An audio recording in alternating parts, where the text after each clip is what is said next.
Story with you today in a time right now where it seems lots of people are sick around us. And this is a story that goes back to when I was a teenager. I remember this in the mid to late 80s. I was watching 60 Minutes or 2020, something like that, and they were reporting on a study. I think it was the University of Miami. It was down south, I remember that.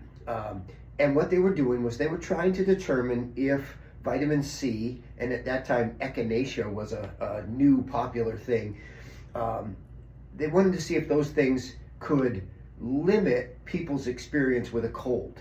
And so what they were doing was taking students into this project that they were conducting, and they were randomizing groups where some of them got vitamin C in high doses, some in low doses, some got echinacea, some got a combination of vitamin C and echinacea, some were told that they got vitamin C but they didn't, some were told they didn't but they did.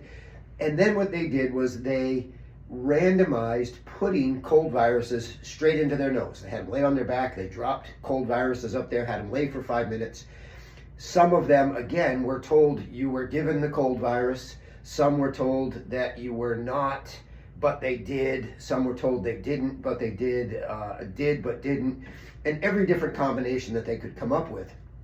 And then as they came out of the experiment room, they were asked, did you get vitamin C? Did you get echinacea?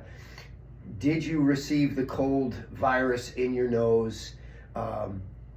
And then the last question that they asked them was, do you think you're going to get sick? And out of all of that, the only thing that came back as being statistically significant was the people who thought they were going to get sick did. And I tell that story today with another question for you. Have you ever been around sick people and not gotten sick? Have you ever been at work and the person next to you has a cold, but you don't get it?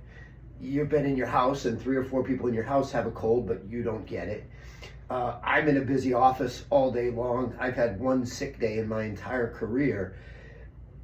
And I want to ask, why do you think that is? And the answer is not, oh, I just escaped the virus that day. I was too, I ducked down and it went over me, or I was too tall and it bounced off me. It doesn't work that way. Bacteria, viruses, those things are everywhere.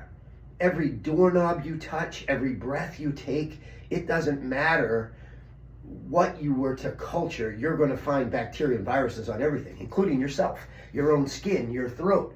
They're everywhere. We have more bacteria and viruses inside our body than we have human cells. So why aren't we always sick? And the answer comes back to you, your level of function, the communication between your brain and the amazing rest of your body that is designed to keep you well. And it's not until there's a breakdown in that system that it allows us to get sick. So what am I talking about breakdown? One of those things can certainly be a breakdown in the communication because you have a dysfunctional spine, and that's what chiropractic is here for. But it can also be lack of sleep, too much sugar, alcohol, all sorts of other activities that get you run down and make you a good environment for bad things to be able to happen, including the thought process of, oh, I have to fear every virus and bacteria. I have to fear every sick person because I'm going to get sick.